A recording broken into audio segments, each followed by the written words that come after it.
Halo semuanya, selamat datang kembali di channel ini. Jumpa lagi dengan saya Vicky Impong. Semoga teman-teman semuanya di rumah dengan keluarga selalu dalam keadaan yang sehat. Ya, salah satu capres dan cawapres itu mencibir jalan tol, proyek pembangunan jalan tol yang dilakukan di era Pak Jokowi tanpa mengetahui fakta jalan tol di Indonesia. Ya, ya itulah kerjaan mereka ya. Untuk menggapai sesuatu harus menginjak prestasi seseorang. Itu adalah sebuah karakter yang sangat-sangat tidak terpuji. Ingin naik level dengan cara menjatuhkan sebuah prestasi yang dilakukan orang lain agar supaya mereka terlihat lebih baik dan lebih benar. Mungkin cuma Pak Prabowo dan Gibran yang tidak mencibir, yang tidak menghina akan proyek-proyek yang sudah dilakukan oleh Pak Jokowi. Makanya saya mau pilih mereka daripada lainnya yang bukannya mau menunjukkan perencanaan untuk meyakinkan masyarakat untuk memilih mereka, malah kebanyakan dinyinyir, cibir, dan sebagainya. Kita akan sama-sama menyaksikan sebuah video yang akan mengungkap fakta jalan tol di era Pak Jokowi.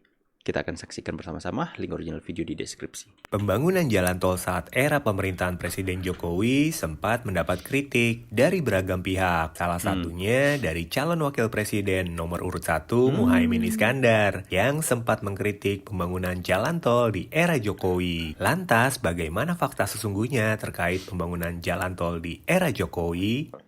Kita 2.800, di sana 280.000 kilometer. Betapa masih sangat jauhnya daya saing kita, competitiveness kita. Sorotan mengenai pembangunan jalan tol kembali mencuat setelah Caimin menyindir kalau pembangunan jalan tol hanya dirasakan manfaatnya oleh masyarakat yang memiliki mobil saja. Sedangkan masyarakat seperti tukang beca disebutnya tak bisa menikmati jalan tol. Lantaran kritikan tersebut, .co pun akhirnya tergelitik membahas bagaimana sejarah pembangunan jalan tol di Indonesia hingga eranya Jokowi. Jika bicara sejarah, pembangunan jalan tol di Indonesia pertama kali dimulai pada tahun 1978. Butuh 33 tahun semenjak Indonesia merdeka. Adapun pembangunan tol pertama di tanah air dimulai saat eranya Presiden Soeharto dengan tol Jakarta Bogor Ciawi atau dikenal dengan tol Jagorawi. Jalan tol ini dibangun pada 1973 dan diresmikan pada tahun 1978. Untuk membangun jalan ini, pemerintah membentuk PT Jasa Marga sebagai BUMN pengelola tol. Total konstruksi jalan tol Jagorawi menghabiskan dana anggaran sekitar 16 miliar rupiah pada saat itu, dengan ruas jalan sepanjang 52 km. Selama pemerintahan Soeharto yang berlangsung lebih dari 30 tahun, panjang jalan tol yang beroperasi sepanjang 564,88 km.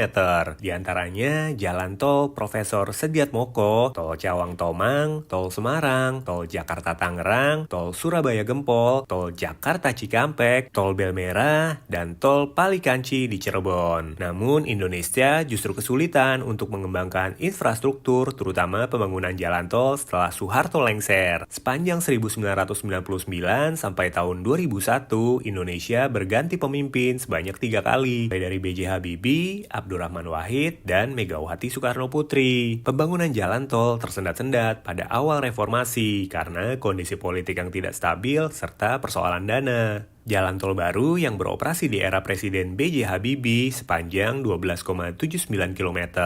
Setelah itu tidak ada jalan tol baru yang beroperasi di eranya Gus Dur dan Megawati. Hingga tibalah di eranya pemerintahan Susilo Bambang Yudhoyono. Dengan stabilitas politik, kemudian booming komoditas seperti batu bara dan sawit membantu pemerintahan SBY dalam membangun infrastruktur. SBY kemudian melahirkan Undang-Undang Nomor 2 Tahun 2012 tentang pengadaan tanah bagi pembangunan untuk kepentingan umum. Undang-undang ini menjadi penting karena selama ini pembebasan lahan menjadi proses yang sulit dalam pembangunan jalan. Sepanjang 2 periode memerintah Indonesia yang dimulai pada 20 Oktober 2004 sampai dengan 20 Oktober 2014, panjang jalan tol yang beroperasi di era SBY mencapai 355,72 km.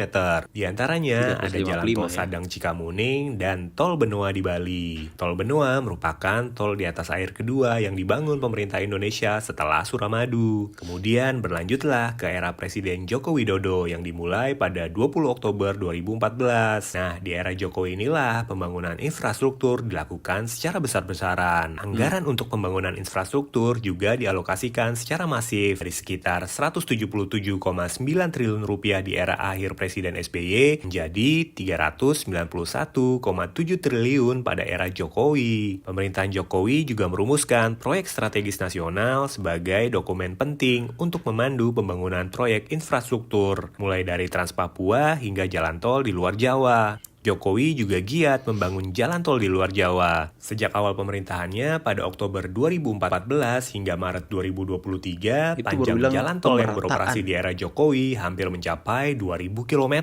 Jumlah tersebut hampir 70% dari total jalan tol yang beroperasi di Indonesia. Badan Pengatur Jalan Tol Kementerian PUPR mencatatkan selama pemerintahan Jokowi sudah membangun tol sepanjang 1.848,1 km.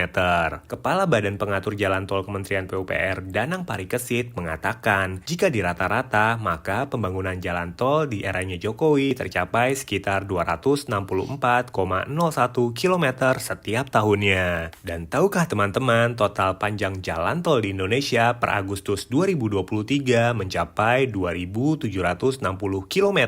Angka ini menjadikan Indonesia sebagai negara yang punya jalan tol terpanjang di Asia Tenggara, mengalahkan Malaysia di tempat kedua yang punya 2.001 km. Jaringan jalan tol di Indonesia yang paling panjang ada di Pulau Jawa yang mencapai 1.776,62 km. Kemudian ada di Sumatera sepanjang 814,68 km. Lalu di Pulau Kalimantan yang mencapai 97,27 km. Setelah itu ada di Sulawesi sepanjang 61,468 km. Dan terakhir ada di Pulau Bali yang panjang jalan tolnya sepanjang 10,07 km. Tapi kita ini masih jauh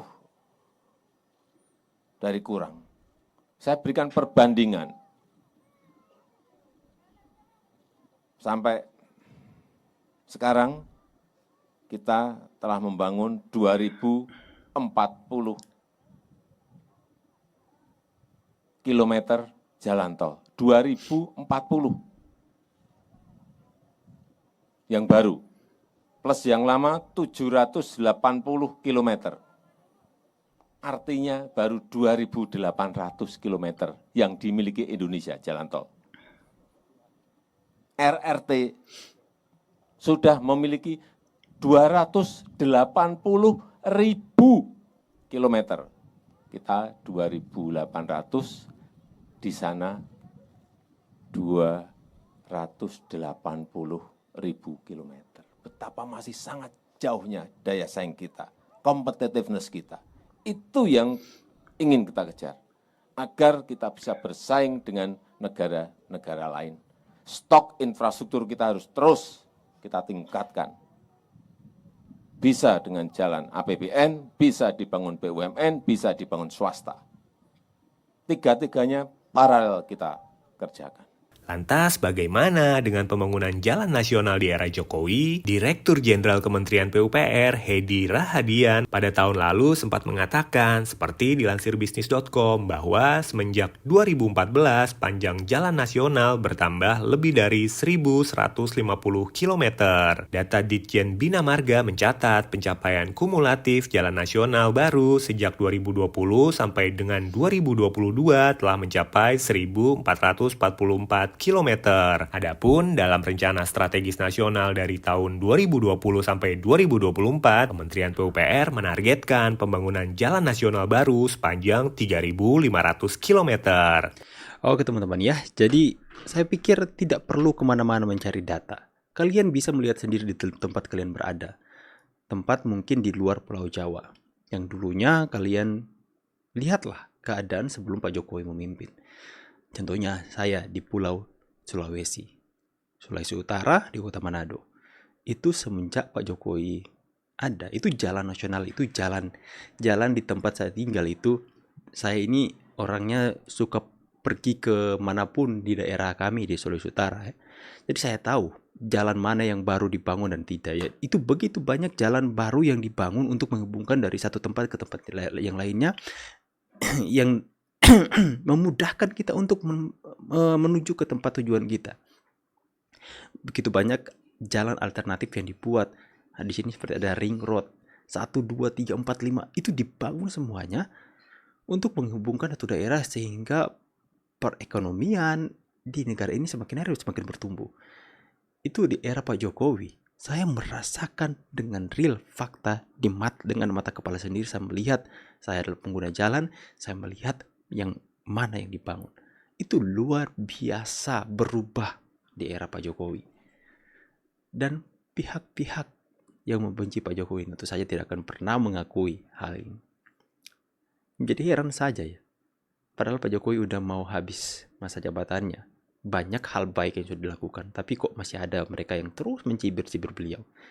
Dan tapi inilah rakyat menilai, rakyat Indonesia menilai apa yang sudah kami rasakan di kota kami yang dulunya itu jarang sekali tersentuh pembangunan, tapi hari ini melihat itu orang kalau sejak tahun 2014 merantau dan kemudian dia pulang ke Manado itu dia nggak bakalan ingat tempat mungkin ya, karena semuanya udah berubah di kota ini. Bagaimana pendapat kalian semua? Apakah kalian merasakan dampak yang sama seperti yang saya rasakan di kota saya? Tulis di kolom komentar. Saya pamit dulu, see you on next video and God bless. Bye guys.